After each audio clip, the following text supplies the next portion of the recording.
Good afternoon, my name's Tom. I'm one of the sales executives here at Snow's Volvo Southampton, and today I'll be demonstrating how to save your memory seat position in one of our cars.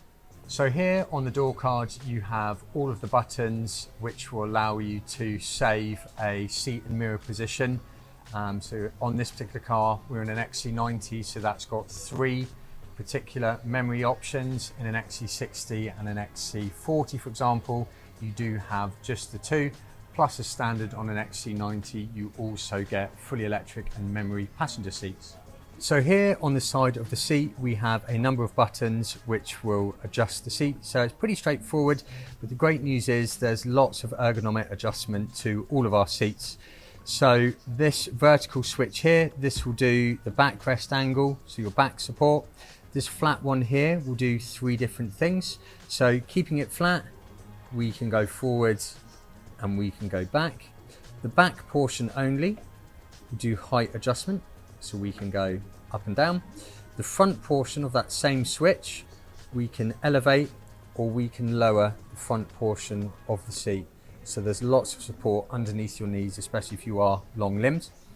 We also have multi-directional buttons here, and then we have a rocker switch. So again, depending what seats are specified, you have a number of options. So for example, if I put this down to its lowest position, then what I can do is I can retract or extend this seat base, and that in combination with this tilt function at the front offers lots of support, especially on longer journeys.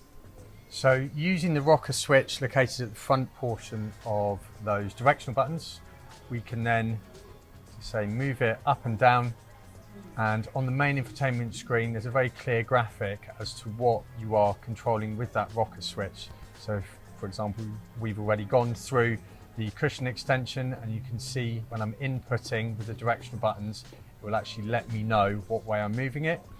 On this particular car we can change the four-way lumbar adjustment, and if we go to the very top you can also inflate or deflate these bolsters. So again, lots of adjustability. Then when you've comfortably set your favourite seat position, all you need to do to store it would be to push the M button first and then whatever number you want to save it to. So in this case, let's save it to number 1. And you'll hear a tone confirming that you've just saved your seat position.